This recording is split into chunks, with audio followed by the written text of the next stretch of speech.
विश्व स्तरीय महोदधि दिवस और बीच ओसेन स्पोर्ट्स कार्निवाल पुरीर सोनाब बेलाभूमि विक्टोरिया होटेल सम्मुखें उद्घाटित हो जाइछि। खेलकूद और समुद्र पहरारे जमुछि बेलाभूमि महोत्सव। देश विदेशर पर्यटक और स्थानीय बासिंदा माने यह देखि विभोर हेउछन्ति।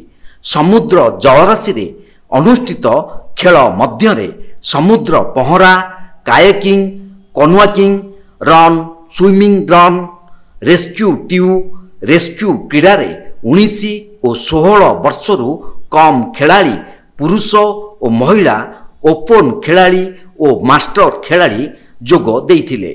श्रीलंकार 29 खेलाड़ी समेत 380 खेलाड़ी अंशग्रहण करथिले। Team manager CEO life saving of श्रीलंकार आसंडा ननायकर जोग देइथिले। जातीय और अंतर्जातीय खेलाड़ी अंशग्रहण करथिले।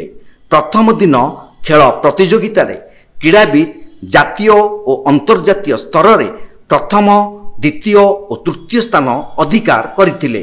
सर्विस स्पोर्ट्स कंट्रोल बोर्ड पक्षरु मध्य खेलाड़ी जोग देइछन्ति।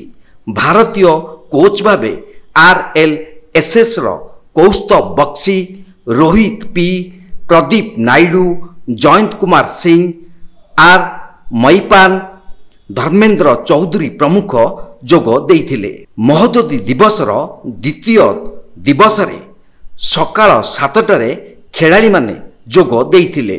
स्पोर्ट्स एरिना रे खेलाड़ी माने और स्वेच्छासेवी माने डांस फिटनेस रे जोग देइथिले।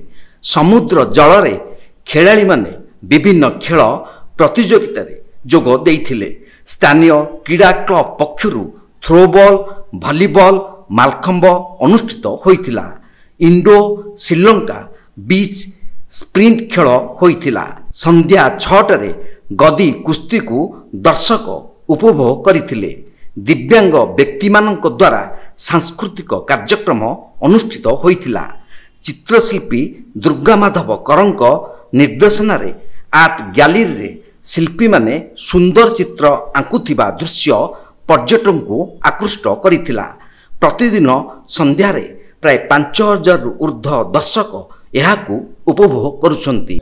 एटा 3 दिन धरी खेलर गोटे उत्सव पलटि जाइछि। जो परिकल्पना करा जाइतला जनता आउ पर्यटक माने से परिकल्पना ठुर आमे जहाँ चिंता करथिलु ताठू बहुत किछि अधिका काली आमे अनुभव कलु। आरंभ होला परे काली जेतेबेले संध्या बेले 5000 पाखापाखि लोक या भितर भिड़ हो गले एवं किए कोटी एठी गोटे पटे नृत्य चलीथिला बेले आ गोटे पटे गीत चलछि, आ गोटे पटे बॉडी बिल्डिंग चलीछि, किछि आध्यात्मिक चर्चा मध्य चलीथिला। माने या भितरे महोदधि तटटी काली जो भली भाबरे आमे ताको अनुभव कलु। आम भावुल जदि प्रकृत रे एई भली पूरा समुद्र 5 किलोमीटर तटवर्ती क्षेत्रटी या हो जाए ताले टूरिज्म स्पोर्ट्स टूरिज्म सहित लोकंकर एआरी माध्यम रे जीविका पाइका गोटे विराट बड़ क्षेत्र सृष्टि हम। तो जो भावना नहीं आम आरंभ करूँ या ही हो बोली से हवा जाऊँगी। तापरे आमर जो स्पोर्ट्स रे जो विभिन्न विभाग रे पिला माने आछंती सेमाने भी सब जिनस को देखिकी अत्यधिक एंजॉय करछंती।